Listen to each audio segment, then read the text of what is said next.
As a person who's played games quite literally all of his life, I see a lot of development teams tend to give up on their games. This is happening a lot more than it has ever happened in the last 2 years, and it is a real shame.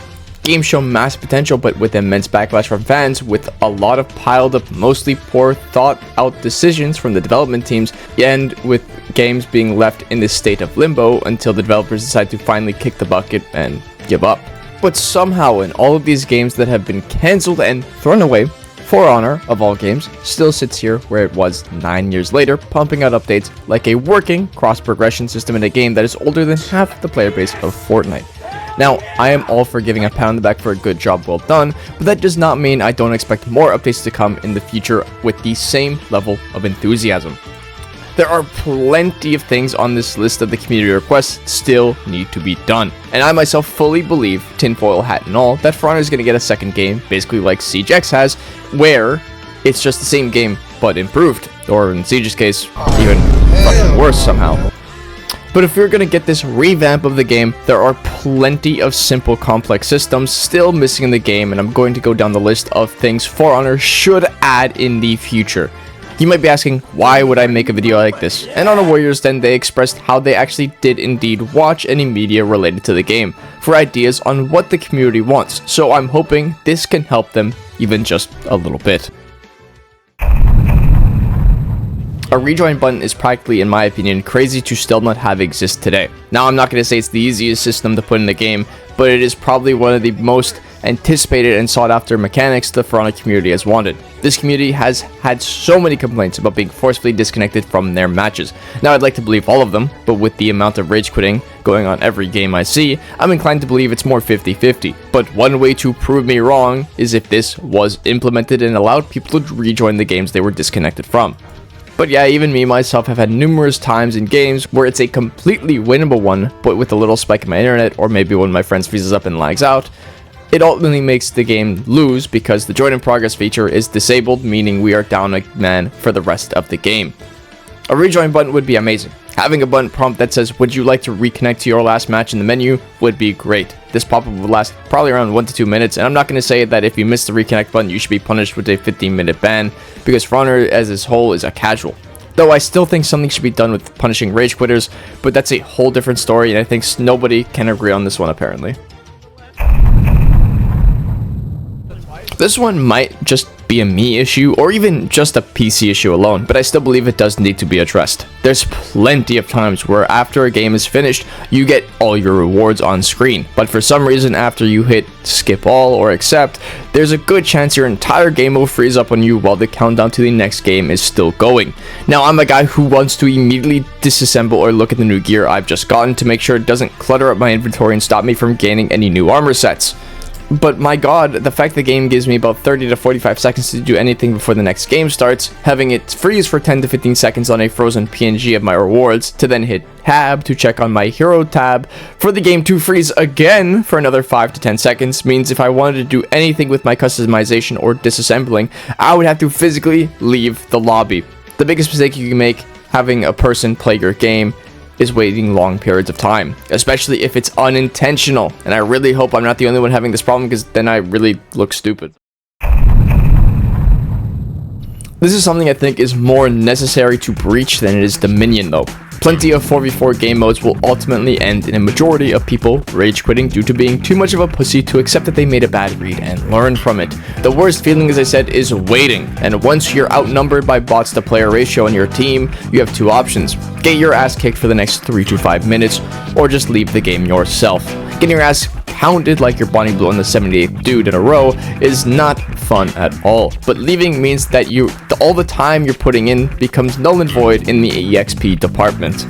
At a certain point past 5 minutes into an ongoing match, you should have the option to vote for a surrender with your team. The vote must be majority, so at least 2 to 1 at the minimum, and rewards you for the same XP for a loss. And if that's too difficult to code in, it should at least have a certain failsafe. Let's go look at duels. If your opponent leaves the duel map in the game, it is forcefully ended with the screen saying your opponent has forfeited. After 5 minutes in Dominion game, if the entire enemy team has left with no players left in the game, it should automatically forfeit and end the game early. No player, 4-stack, or solo queue wants to fight 4 bots because they never queued for PvAI. For Honor's second biggest reason why it's still played is the possibilities in fashion, the creations you can make. I bet you at least 100 people watching this video have logged onto the game, changed their hero's fashion, and then promptly got off the game because they remembered what they were about to play on their own. One thing has always frustrated me, and that's the color palettes we are given. So many of my heroes are just plain white and black, and that's because I like the colors, but whenever I try to do something new with a color palette, some random color just doesn't ever work the way I want, or isn't in the right spot of the paint pattern, or just not there at all. Sure, don't get me wrong, I understand that this would make things like battle outfits and elite outfits not as enticing, because why would you buy it if you could make your own color palette to exactly mimic it?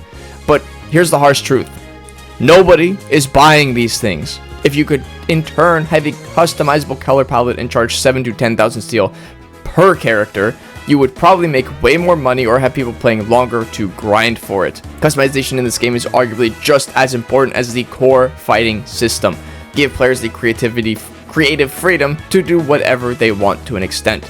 But remember, never too much, because the Call of Duty Black Ops 3 emblems were a little crazy when you gave players full control. One of my complaints in another video was the lack of communication between platforms, making solo queue teams less coordinated. Now it's not because people don't want to cooperate and play to win. It's because the voice chat in this game is so fucking abysmal, it's better turned off. When someone has a good mic or a bad mic, it does not matter because everyone sounds the exact same. And at that same time, as I said before, it's 2009 Call of Duty voice chat levels of bad. So when I have to attempt to talk to people in game, they always have the same thing to say. Your mic sucks. And it's literally never the mic, it's just the game's outdated voice chat system. When you hear someone hot micing a TikTok or outright yelling, it only makes it worse by amplifying the shittiness of the audio. So when someone hears something they would rather not hear, the reaction is always 100% negative. I don't know about you guys, but for the brief time I was playing on console, I would put myself into a party chat to avoid the game chat entirely, or just physically turn it off altogether because it was literally never worth it. Got voice chat? That's... Hey man, you know what? Good man. One thing that really pisses me off is that one guy on your team that triple pings objectives or spams revives 24/7. Other than completely turning off the pings in your menu, there is no way to avoid these sound effects over and over and over again from these guys. They think they're shot callers of the team, but let me tell you, 1 ping is literally enough.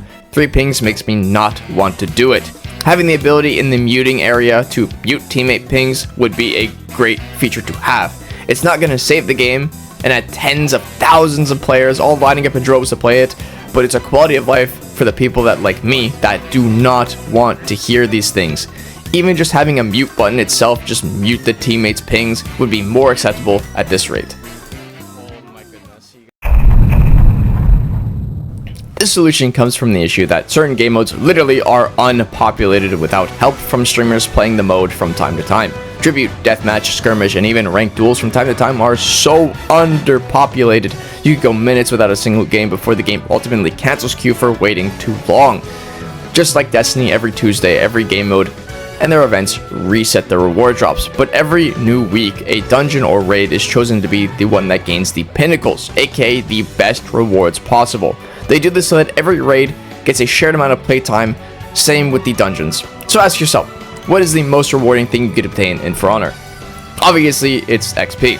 Rep grinding is a fucking pain as it is already, and your choices are either slagging it on Dominion for hours to end up with 1 rep, or playing Breach in a 4-stack to get PvAI lobbies all the time, both potentially unenjoyable in the long run. This not only gives other modes the weak in the spotlight they so desperately need, but give players who are just chasing reps to flood into those modes and repopulate them. And could you imagine the double XP week of Breach? Holy, what a sight to behold. You cannot buy reps or levels in the game. This does not hurt For Honor in a way I could see at all. It actively only helps it gain more players and keep them in longer due to the grinding sessions that they could be doing. Speaking of rep grinding, the biggest help in a rep grind are orders. There are plenty of orders I would say that are really good, and a handful I would say are absolute fucking garbage. The good ones would be your story orders, your Slayer orders, and your Dominion Warrior orders, because they just go up passively. And for the other bad ones, you have Dueling Warrior, Brawling Warrior, and for the rep grind, Adaptive Warrior, because they just take too long, the XP is diminished, and for Adaptive Warrior, you have to play the character once instead of all 4 games. But that one's really not that terrible. Same goes for all the faction-based orders, plus the hero class-based orders. Let's say with the orders on screen, I wanted to rep grind Warmonger. Well, I actually just can't. You have no orders to complete for that hero you wanted to play. If the game allowed players to reroll these orders for 250 steel per reroll, it would incentivize a player to play longer than normal to complete their challenges. As a game dev, you want to make sure a player can play as long as possible and should give them outlets to continue playing the way they want to. Now, I would just say keep them randomized like Marvel Rivals does to stop people from just picking the rewarding ones, but have the rerolls always be the generic, non-hero or non-faction oriented orders to make the rerolls not wasted. This is something that existed long before in For Honor's life. Theater mode did exist, but was removed for reasons I myself do not actually know. But that really did suck. I myself as a PC player have the ability to clip things with the click of a button, and console players have the same thing but jankier than mine. But let's say you're unable to clip something in that moment or want a different perspective of that match. Having a replay system of your last 5 saved games would be a healthy thing to just have in the game. Think of even content creation. Red vs. Blue was the best video game TV show adaptation, and it was primarily all in-game footage from the beginning seasons, and majority of the show was still all in-game theater mode. Machinimas are a thing of the past, but it's a level of content creation that physically just doesn't exist. There are probably so many people that would make their own stories, or videos, or literally whatever they wanted with theater mode to enhance their editing, or even just make their own Red vs. Blue in For Honor. I like doing what I'm doing because very few people in the community have come to the same level I have had in content creation. But the whole reason I began this channel and continue making it even with all the hate comments I get on the daily for sharing my opinions is to get that outlet of something that's fresh and new. Every video I have made has tried to push the boundary of content creation for this game.